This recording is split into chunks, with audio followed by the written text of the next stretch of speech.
gusto para mí compartir este espacio con ustedes y bueno, también es un honor estar en esta ciudad cervantina para hablar justamente de él, ¿no? Del ingenioso Miguel de Cervantes Saavedra.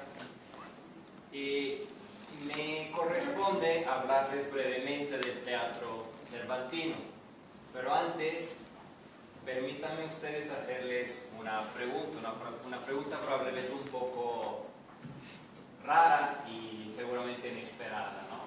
Quisiera preguntarle, ustedes de niños, ¿qué querían ser? ¿Qué querían ser de grandes? ¿Magos? ¿Policía? ¿Azafata? ¿Azafata de qué? ¿Sí? ¿Qué más?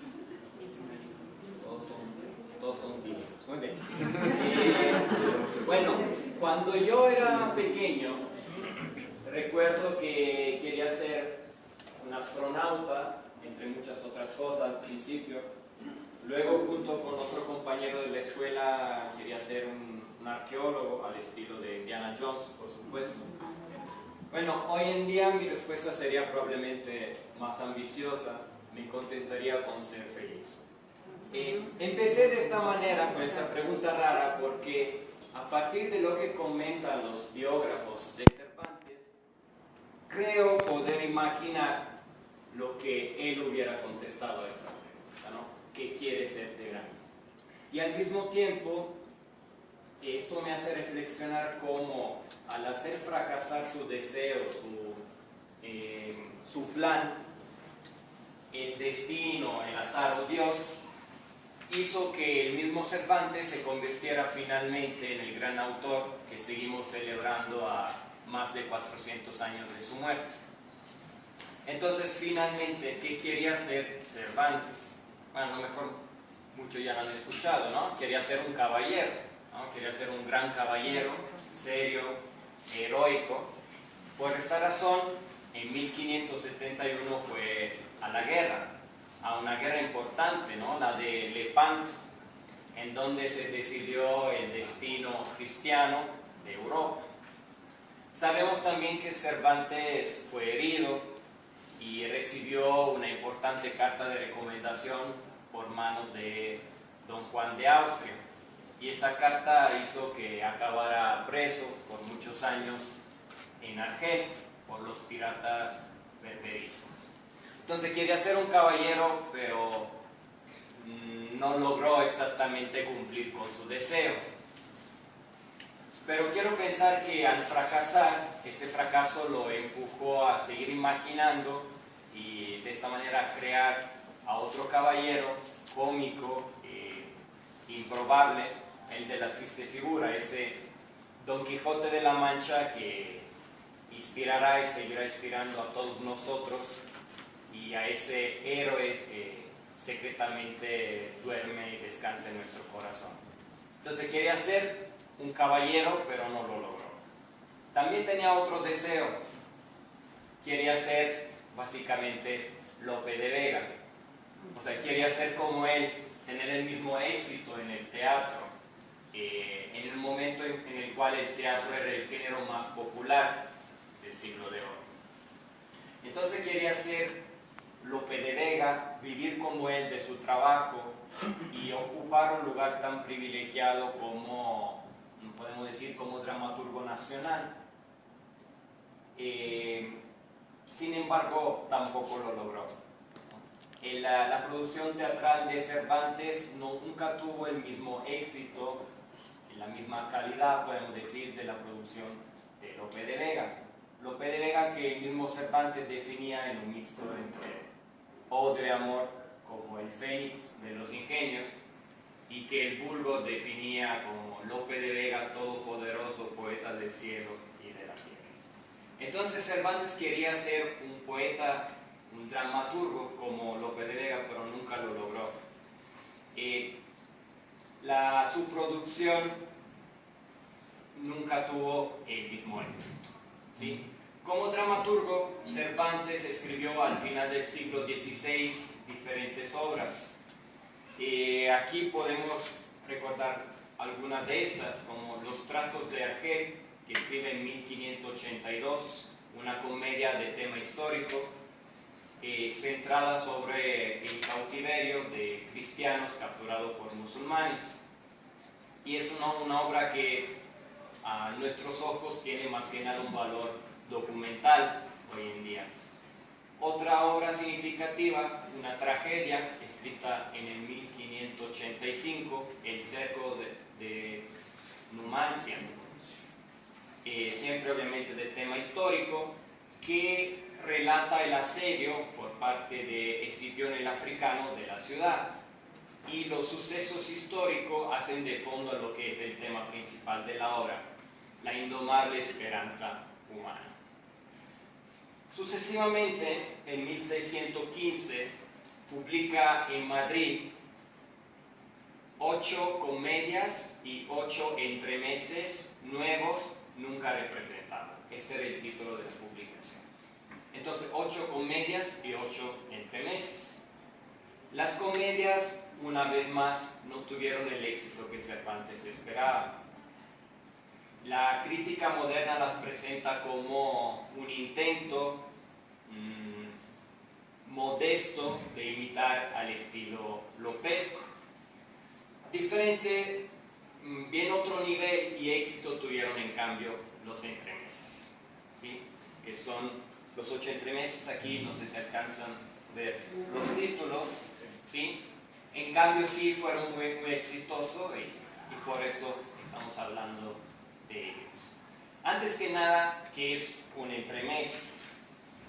Yo busqué en el diccionario de la Real Academia Española. La primera definición nos dice: cada uno de los alimentos que se ponen en las mesas para picar de ellos mientras se sirven los platos y que modernamente se suelen tomar antes de la comida. Entonces, en esa primera acepción, probablemente todos sabíamos, el entremés es como un aperitivo, ¿no? Un primer saborear en la espera de lo que será el platillo fuerte, el platillo principal. A mí personalmente me hace pensar a los sorbetes, un postre helado que en las interminables comidas de boda siciliana sirven entre los platos de carne y los platos de pescado. Pero obviamente hay una segunda acepción. Siempre la RAE lo define como pieza teatral de carácter cómico y de un solo acto, que originalmente se representaba en el entreacto de una comedia. Entonces, esto es básicamente lo que es un entremés en un sentido teatral: una pieza divertida que entretiene al público en la espera del siguiente acto. Una pieza que llena este vacío, sobre todo en el caso de obras serias o trágicas, de manera que baja el clímax y la tensión dramática. Es un género, más bien es un subgénero teatral que aparece en el Renacimiento, sobre todo con Lope de Rueda, ¿sí? Que llamaba a esas piezas pasos. Es una obra que estaba en origen dirigida sobre todo al público de extracción más popular, que a pesar del generalizado nivel de analfabetismo, presenciaba de forma masiva los que se llamaban corrales de comedias, estos espacios abiertos en donde se representaban el teatro. Y es una obra sin cortes, sin pausa, como nos dice la misma definición del diccionario. Es un único acto ritmado y estructurado por la frecuente salida y entrada de los personajes. Al principio clásicamente aparecen 3 personajes y a través de eso, de los diálogos rápidos, de la réplica, se introduce, se define la situación. Y termina la pieza con la compresencia en el escenario de todos los personajes al mismo tiempo. Entonces, la finalidad del entremés, por su definición, es la de entretener. La finalidad es la risa. Porque, como decía Lope de Vega en El arte nuevo de hacer comedias, como las paga el vulgo, las comedias, es justo hablarle en necio para darle gusto. Cervantes innova este género, innova el género de los entremeses. En primer lugar, porque es el primer autor declarado de entremeses. Hasta aquel entonces los entremeses eran anónimos, sin firmas. En segundo lugar, Cervantes apunta obviamente a la risa del público, como requiere el género, pero siempre lo hace con un ojo crítico, al burlarse con cierto desencanto, con cierta amargura, de las que la realidad de la sociedad hay contemporánea. Otra innovación importante de Cervantes es que algunas piezas, entre estas dos en particular, hablan en verso.